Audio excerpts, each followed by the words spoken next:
est un village dans les monts du Lyonnais où l'on ne vient pas par hasard. C'est bien celui de la Chapelle-sur-Coise. Au milieu de vallons verdoyants, la commune n'est pas un lieu de passage. Ici, il n'y a plus de commerce depuis bien longtemps, mais les villes voisines de Saint-Martin-en-Haut et Saint-Symphorien-sur-Coise ne sont pas loin et le bus scolaire passe tous les jours. Voilà qui a sans doute forgé le tempérament chapelaire. Tous les premiers dimanches du mois, une bande de copains amateurs de théâtre avait pris l'habitude de se retrouver dans la salle du foyer pour répandre les nouvelles du pays. Avec la crise sanitaire, les crieurs officient désormais par écran interposé sur les réseaux sociaux. Alors dis donc, t'as pas rien su? Non, t'as rien su? Bah moi non plus, j'ai rien su. Maintenant, d'idiot, mais si c'est triste, rien de rien de rien. Oh. Les 7 associations du village, elles aussi, se serrent les coudes. À tour de rôle, chacune gère le mini-golf dont elles se répartissent les bénéfices. Comme ses homologues, le club des amis joue la carte de la convivialité et pas seulement sur le terrain de boule. Le club des amis se retrouve donc pour partager une convivialité qui est déjà très importante au niveau de la commune, entre toutes les associations et entre les gens du coin. C'est tout cela, la Chapelle-sur-Coise, et bien plus encore. Un esprit village comme on les aime, fraternel et solidaire.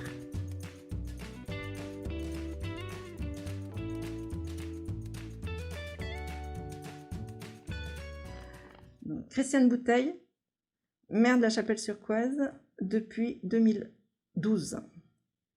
On fait tout, on voit tout, et on n'est pas compétent sur tout. Heureusement, on a une bonne équipe. Il faut savoir gérer son temps, et savoir écouter les gens, savoir prendre des décisions, pas avoir peur. Je suis comptable chez BML à côté. J'ai de la chance, je travaille près maintenant. Depuis 2017. J'ai été mère le jour où mes enfants sont partis de la maison. Je n'ai rien accepté avant. J'étais adjoint, mais je n'ai pas accepté d'être mère tant que mes enfants étaient à la maison. Quand ils sont partis étudier sur Lyon, j'ai accepté cette responsabilité-là.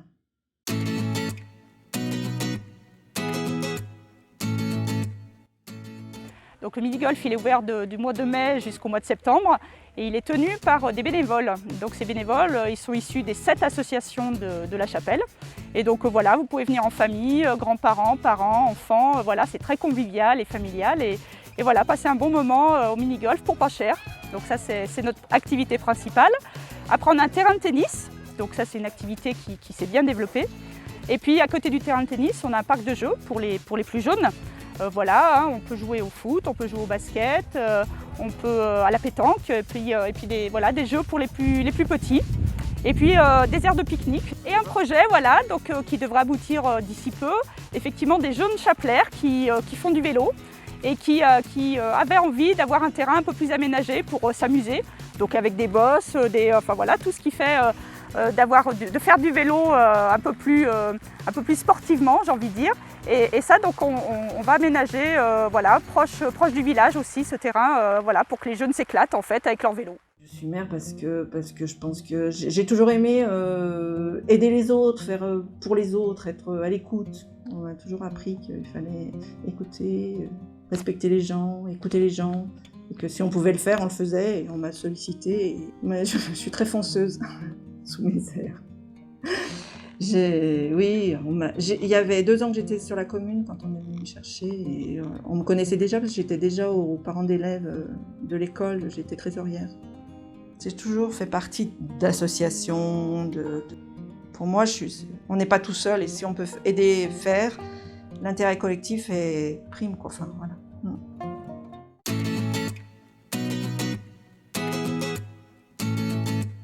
On n'a pas de commerce. Donc en fait, on est tous les uns pour les autres. On a beaucoup d'associations, puisque c'est que les associations qui font vivre le village. et que si on ne veut pas être un village dortoir, il faut qu'on anime notre village. Et en fait, on est très solidaires les uns des autres et il y a un esprit chapelaire. Le comité d'animation, il gère les fêtes et les manifestations un petit peu, on va dire, culturelles sur le village, en lien aussi avec les autres associations. On pense notamment à la fête des Chapeliades, la fête de village. On pense aussi à la troupe de théâtre. Et puis on pense aussi à la criée, quoi. Donc avec les crieurs, quoi. Voilà. C'est cet esprit de solidarité qui permet d'avoir des associations qui marchent bien et qui sont pleines de dynamisme. Bien sûr, j'en suis fière. Oui.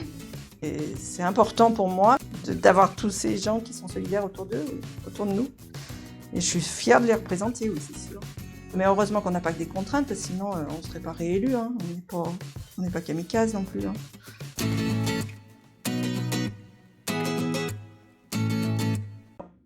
Un gros projet qui nous tient à cœur, ça serait une MAM, parce qu'on a un problème de nounou, comme beaucoup de communes. Ensuite, on a des locaux vides qui ne seraient pas faits pour une MAM parce que c'est trop petit et qu'il faut qu'on réaménage et qu'il faut qu'on réfléchisse sur ce qu'on va en faire. Donc peut-être réaménager une maison des jeunes, agrandir la bibliothèque, etc.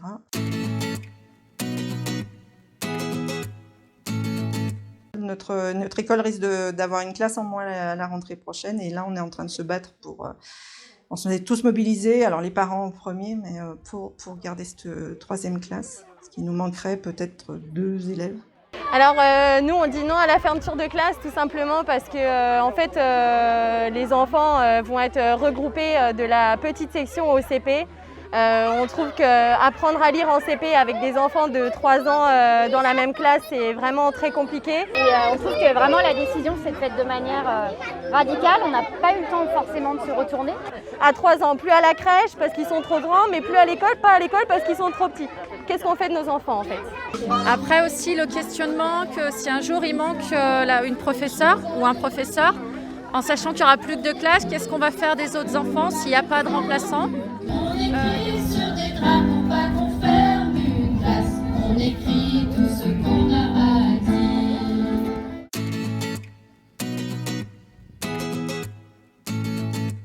Donc on a l'élevage de vaches laitières sur une 50aine d'hectares. On élève 35 vaches.